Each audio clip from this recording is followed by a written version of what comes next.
Ayo, what is up, beautiful people? It is your boy, and I am back with, and you guessed it, another banger. Thank you guys so much for 10,000 subscribers, bro. Like, that's crazy. But like, I just want to say thank you guys. Like, it's been a hard journey for me since I started YouTube, but it's all worth it to see those numbers running up, those likes going up, like people watching my videos, even if it's just like, even if I only get like 100 viewers per video, it's still cool because like I don't make the content for the money or like that. The money's a good is like it's a good thing to have, but like I love making content. I love telling stories. I'm a storyteller. I've been one since a kid, so yeah, it's just fun making these videos, and that's why I stopped making takes and stories because those just stop being fun in general. So yeah. Anyway, let's just like go on and get right into it. Yeah, so we start off this video with a time skip. So we'll be skipping to the first day of UA because like nothing really interesting happens while Deku is at home.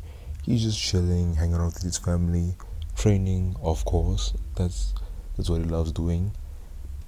He does it every day, so why would that period of time be any different? Anyway, so Deku goes into the like just no problems at the gate. Deku just walks in, he's chilling, nothing's really happening. Like a few girls are staring at him on his way in, but he just ignores it. He's used to it by now. He just walks in. A few guys recognize him.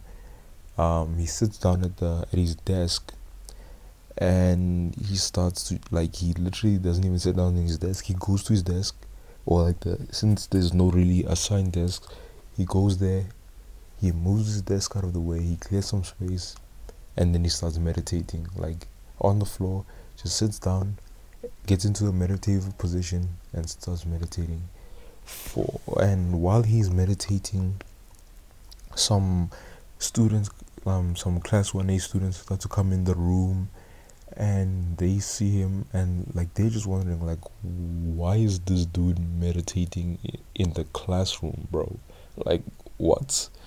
But Deku just like ignores them and just continues meditating, and this whole time like girls are fangirling on this man. Like they are screaming. Like this is basically like Sasuke 2.0, like the Academy Sasuke but 2.0, bro. Like these girls are, it's like it's like this is the first time they've seen like a supermodel in their lives. Like he looks like a supermodel.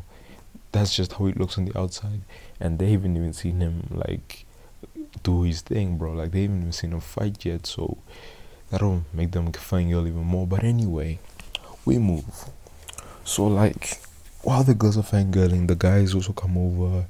They want to see what's going on, like, and while everyone is just crowding around Deku, Ojiro, if you don't know who that is, he's the guy with he's the class 1A student with the tail. Yeah, that's his quirk. Somehow he got into class 1A. I'm just gonna skip past that like it never happened. Yeah, he's there. Um, he just points out, since he is a martial artist himself, he points out that Deku kind of looks like that one kid, or like the one kid, the son of the pro hero, who became a gold medalist in 4 different events. And everyone just starts to wonder, like, is that really who Deku is? They're just wondering who this guy is. And at that moment, like exactly at that moment, people start wondering and they're about to ask him. Todoroki just comes out and says, "Midoriya?" And Deku, he stops meditating because he knows that no one in that class knows his name because he never gave it to anyone. So he looks up and he sees Shoto, and he's like, "Shoto, is that you?" And Shoto replies back saying, "It's good to see you, old friend." And Deku's just like, "Yeah, how's NG?" And Todoroki just says, "Well, he's still a jackass, but he's getting better, you know. He's fine. And Torok and Deku just responds saying, "Well, sucks, bro. But anyway, at least like if he doesn't get better, then in 3 years' time, when you graduate UA, you can like move, you know, move out, get a new place, you know." And he's like, "Yeah, you're right. Yeah." So I just have to like I just have to deal with him for like 3 more years. That's not even bad. Uh, but then like while these guys are starting to like get into their conversation, they starting to reminisce because they old friends. They starting to get back together. You know what I'm saying? Like they missed each other. You know that bro love. Every guy knows that bro love. You know when you with your bro. But then like out of nowhere, just Momo just shouts, "Wait, you two know each other?" And that was Momo, by the way.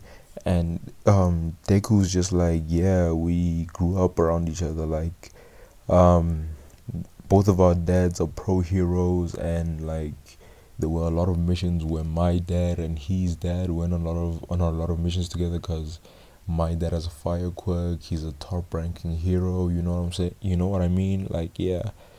And then Ira just chimes in out of nowhere. He just popped up into the universe and he just says, "Ah, yes, the son of Endeavor and the son of Blade, correct?" And Zero out of nowhere just comes in. Wait. So you're trying to tell me that our class has the relatives of 3 pro heroes and the daughter of a huge support company's CEO? You're trying to tell me that we have literal celebrities' children in our class, or in Ida's case, relatives? Bro, I feel like I feel unwelcomed here. Like, and if you guys are just like strong as hell, I'm just gonna punch myself in the face because that's just gonna be unfair advantage on top of that. And then Soto just comes in snickering a bit, like, you know, that little chuck, and he's like, don't forget Olympic gold medalist, you know what I'm saying? And Deku just, he snaps and he's like, "Whoa, hold on, you could have tried out too. You could have become an Olympic gold medalist if you wanted to." Then Shoto just replies back saying, "Nah, bro, that's just not my thing. Like, you know, like Olympics, like that's not my thing. I would only go for the quirk events. You know what I'm saying?" And then Deku's like, "Yeah, if you say so." And Shoto's just like, he rolls his eyes at him, and he just continues, and they just continue talking, like, you know, they chilling. Everyone, like the rest of the class is just like, "Bro, are we even here?" Like they just Shoto and Izuku are just acting like everyone else is invisible to them.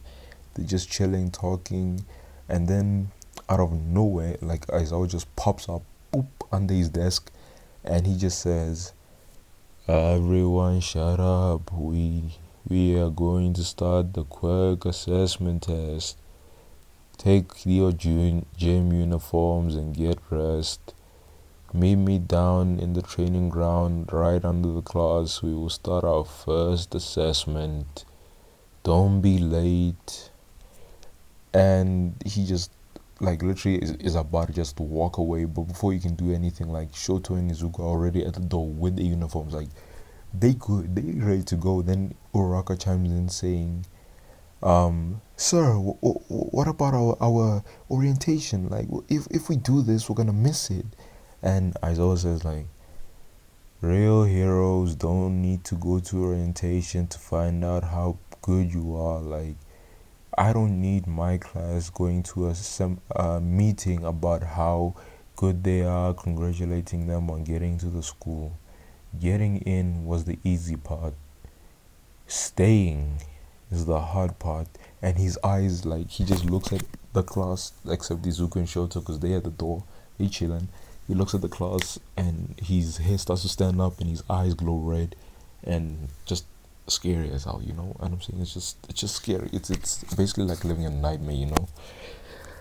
And Deku and Shoto just like laughing their asses off. They just walk into the changing room and everyone just rushes out of there. And then Aizawa just is like alone and he just says to himself, uh, this is gonna be a long year. And then he walks out and goes to the training ground. So now we skip over to the changing room. How everyone's changing, and Deku has his shirt off, and Kirishima looks in his direction. He's like, "Bro, bro, bro, how the heck are you so ripped, bro? Like, you must be doing something right because that body, bro, you are ripped as hell, bro. Like, how?" And then Deku just says, "Training, training, training, eat well, training, more training, training, enough sleep." And and then everyone in the boys locker room says training, and Deku just like exactly. And then he puts on his shirt and he just like he wants to put on his shirt, but that thing doesn't not fit. Oh, I'm not sure if I mentioned it in the last part. Let me just go to my notes real quick. But I don't know if I mentioned this in the last part, but Deku is way more different than he was when he was like in the original canon. Deku is like, for one thing, I think in the original Deku was like 5'5", if I'm not wrong. I'm sorry if I'm wrong. If I'm wrong, put it down in the comments if you have that kind of time. I don't have that kind of time. But anyway, in the original he was 5'5", excuse that burp. He was 5'5", and I think Bakugo was 5'7", like it just went like that. And the tallest I think in the class was Shoji. Yeah, it was definitely Shoji or Koda, one of those two. And they were like 6 foot. So Deku in this canon is like, he is literally 6'1". I'm gonna change him and Shoto a little bit because you know what I'm about to do already. Like, you guys should have realized it the moment I made Deku and Shoto like friends. Like, you know what I'm about to do. Anyway, um, Deku is 6 foot. I'm gonna round it off to about 6'1". I want him to be the tallest in the class. Yeah, he is 6'1", and he is basically like, he's built like, he's taller than Shoji, and he's built like a mixture of Bakugo when he, yeah, a mixture of how Bakugo's built, just broader shoulders, more defined body, and that's basically how he looks, with long black hair like tied into a ponytail that's really long, like, you know how, what, like a Chinese martial artist, like that kind of vibe, you know. Yeah. And that's about it. His hair is, he dyes his hair black. Don't ask why, he just does. So anyway, considering all of that, so Deku tries to put on his uniform, but it does not fit. Like, he tries to put it on, like he gets it on, but the moment he just like, because he you know how you put on your clothes when you put your arms up, and then you put the shirt over, like just putting it under, going down to your body, to the bottom of your stomach, you know how that, when you put on your shirt like that, right? When the moment he puts his arms down, like both of his arms, shirt just, it's gone. Like the shirt just rips into pieces and it falls off his body, and he's just like, and everyone's just like, bro, like, I need to get a body like him. And Deku just looks at Shoto, and then Shoto just shrugs, bro. He's like, don't ask me. I didn't tell you to get that ripped. And Deku just sighs, and then he moves towards the door, because like he doesn't have another shirt, and I think it's gonna take a while. He thinks it's gonna take a while for him to, for the school to get him a new one that actually fits him. So he just goes out of the room with Shoto, because Shoto was already done, just waiting for him. and they both go to the training ground, and they're the first ones there. And after a while, the boys come, and then last the girls, and like I cannot lie to you. The moment, this is an absolute promise. The moment the girls see my man, they literally just got horny as hell, bro. Like they they imagined, like I'm talking about every girl there, bro. Even like Invisible Girl, bro. They just imagined how their and Deku's kids would look like, bro. They imagine having a family with this man. They imagine everything about this man. That's how much these people just, yeah, yeah. That's how much they felt this man. They be feeling this man, cause bro, this Deku shirtless is just like chick magnet, like times 10, bro. So they just are drooling over him, and they notice something. This man has a 8 pack. Like they're just astonished, bro. Like even the boys, they just literally noticed it like just then. They didn't notice before because Hiroshima was talking to him, and they were focusing on the conversation more than his body. So they just noticed that right now that this man has a 8 pack, and Deku just shrugs and ignores. Oh, like it's not like he ignores them. He just doesn't pay any mind to the fangirling on both genders. And Aizawa just says, Katsuki Bakugo, since you got first in the entrance exam, you get to start with the first test. And he throws the ball to Bakugo, who catches it, and Aizawa starts explaining. So the point of this test is to get the ball as far as possible while using your quirk. I already have the data from your middle school records, and it shows here that your record of throwing the ball without your quirk was about 70 meters, correct? And Bakugo just nods, like in the most Bakugo way possible. And Aizawa continues saying, well, now you get to use your quirk. Don't disappoint me. And if any of you hold back, I will know, and I will immediately expel you. Understood? And like everyone in the class just nods like, yeah, yes sir, yes sir. And Bakugo takes the ball, and he gets into the throwing motion, and he throws the ball while saying die, and the ball goes and goes and goes, basically like a rocket flying into space. And Aizawa says, oh, good, 702 meters, not bad for a first year.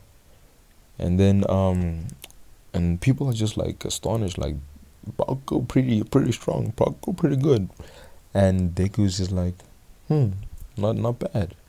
Toroki's just like, bro, you nothing special, you just average. And Bakugo, just hearing this man is about to blow a gasket when Aizawa says, Izuku Midoriya, since you got first in the entrance exam, you get to go second in the, sorry, I made a mistake, guys.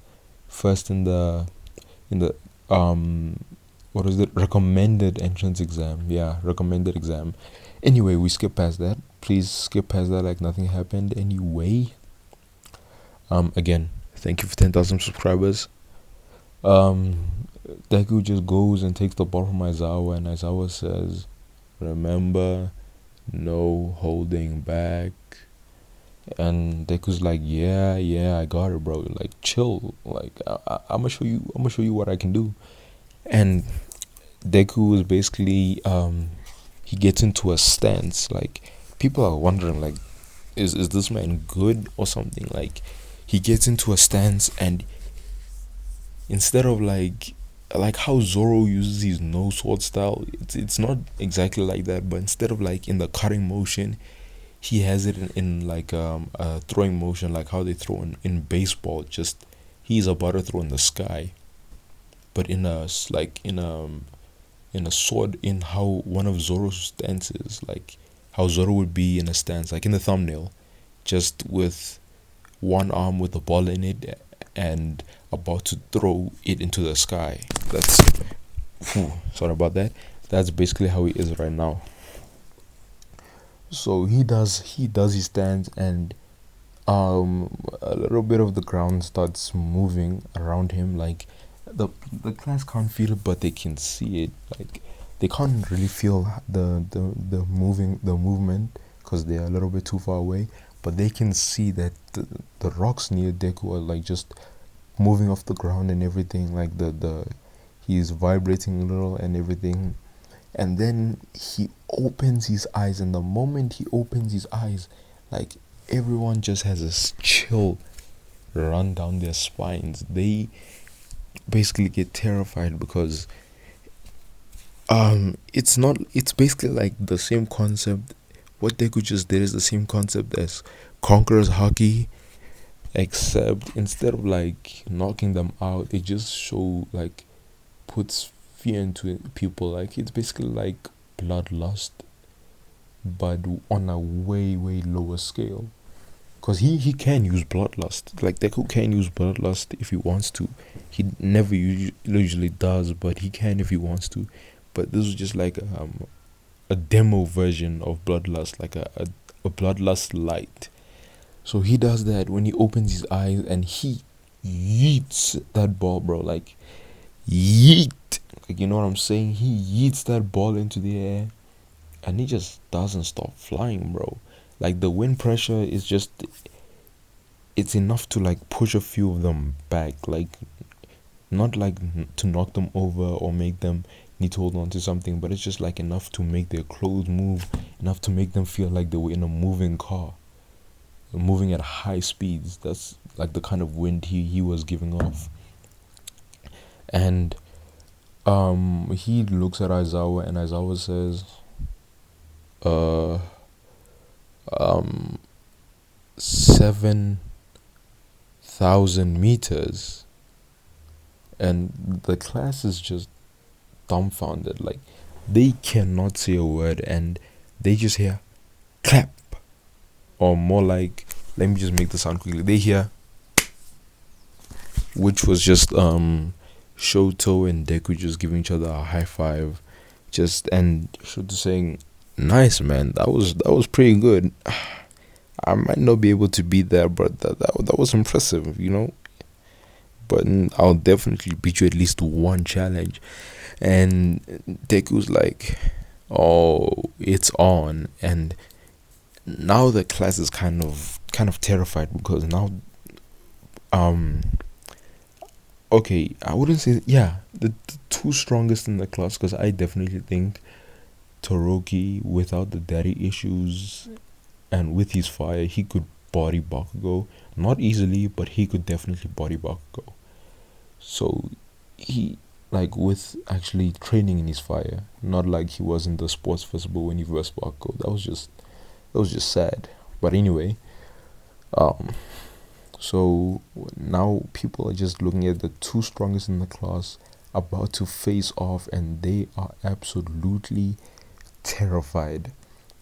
So Shoto goes, and he gets around 1,200 meters because he was using his fire. Because if I haven't mentioned this, NG, or Endeavor as everyone else knows him, isn't such a bad guy in this What If, because he's like a strict dad, and he's not a people's person, kind of like how he is in the show.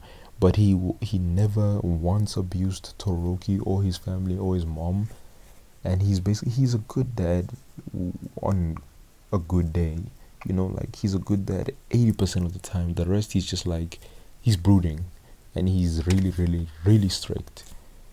Because the main reason why he's not like the asshole that was in the original canon is because he was trained by Izuku's grandfather in their Izuku's grandfather, he teaches like their martial arts, but there are different levels to it. Like the highest the two highest levels are only accessible to people who are blood relatives. Like, it's not like normal people can't learn it or anything. Like, they just don't allow them to learn it. It's only accessible to people who are blood relatives. That's the only people they'll teach it to. Then the rest, there's 5 levels, and then the other 3, the bottom 3, are from like normal people, but those can actually make you crack at normal martial arts. Like, if you learn it, you can become an Olympic silver medalist. Like, with enough training, you can become an Olympic silver medalist just by learning that technique and with a few years of intense training. So yeah, Endeavor, before, well, in his early years of being a pro hero, like just after he graduated UA, because I know for a fact he went to UA. I think it was kind of obvious when he said that thing about in the final episode of season 4, when Endeavor said that he always hated the UA saying of plus ultra. Like, he had to have gone there. So I'm just assuming that he went there. But anyway, after he graduated UA, he graduated with Izuku's dad. So they graduated together. They weren't like friends or anything. Like, they were part of the big 3 together, but they weren't really. They were like on good terms. Let me just leave it at that. They were like on good terms. They could work well with each other, like really well with each other. They didn't really hang out like that much. Like, they hung out like 50% of the time at school, and maybe like once in a while outside of school. But anyway, they graduated together, and Izuku's dad asked Endeavor if he wanted to learn a very, very special type of martial arts, and that would help them become great heroes. And Enji agreed and everything, and they started training, and Enji learned he started to really respect Izuku's grandfather, and he learned their martial arts, and he also learned their discipline. So now his master always put into them that they always need to respect people. Like, you cannot expect respect if you don't give respect back. So that's why Enji isn't such a douchebag in this. He's more calm, he's chiller, but he is still very much strict. And yeah, that's why Shota can use his fire. Anyway, so for the rest of the exam, Deku and Shoto are literally just like bodying everyone else in every exam. Because if I didn't mention this before, since Shoto wasn't abused and he had his family there, oh yeah, and Toya, he didn't become a villain, because exactly what I just said. He didn't become a villain. He just got us Enji, or Endeavor. I'm gonna call him Endeavor. Endeavor got a support item for him that would help him to basically control the output, so he wouldn't burn his skin. So he's a pro hero in this What If. He's already a pro hero. He's somewhat high ranking. He's only been there for like a few years, but he's climbing up the ranks very fast for a newbie. But anyway, so they had a full family. So Todoroki had Endeavor. He had Blue Flame, which is what's this, Toya's hero name, Blue Flame. And he had Natsuo. Yeah, he had Endeavor, he had Blue Flame, and Natsuo to train with, because Natsuo isn't gonna become a pro hero, but he's just like, he loves training with his family. That's just how he is. So yeah, that's that. And now, since Shoto has gotten so much training, he's very, very much physically fit. So yeah, so Shoto and Izuku just go on to body the whole exam and just get the highest scores in the whole class. And people are just like, yep, that was expected. Expected nothing less from the 2 strongest. And Bakugo this whole time was fuming.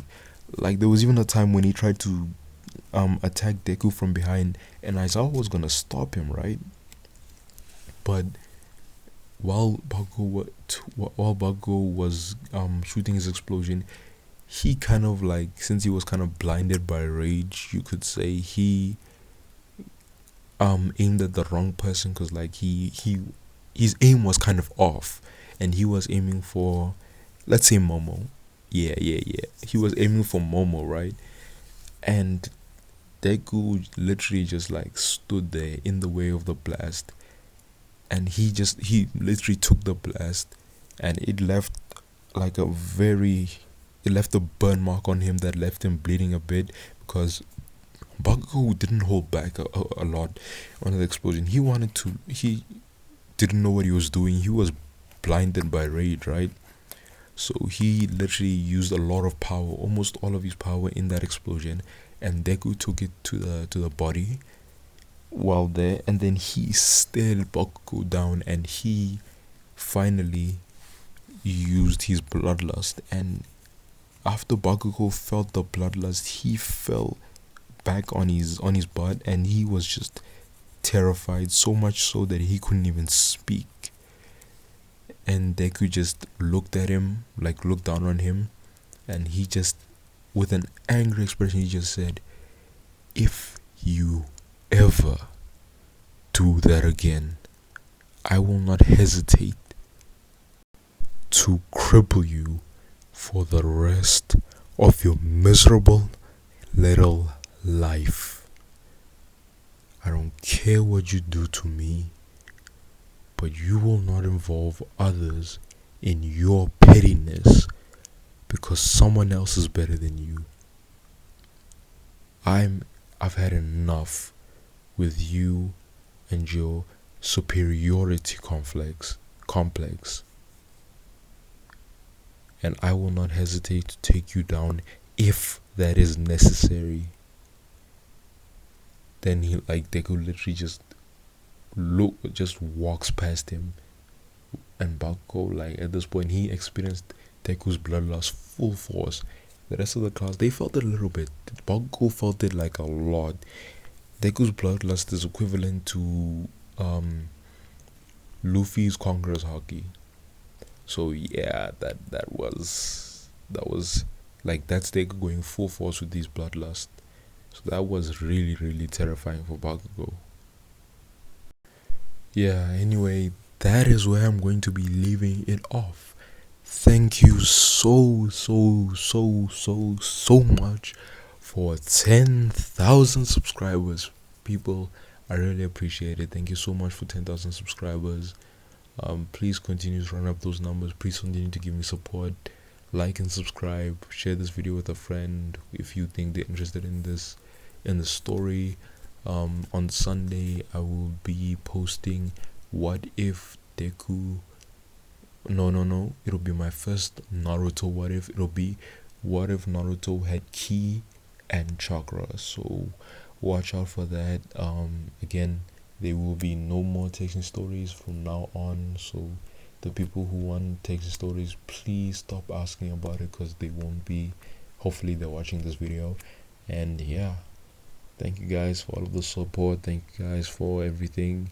I really appreciate it, and I will see you guys in the next what if.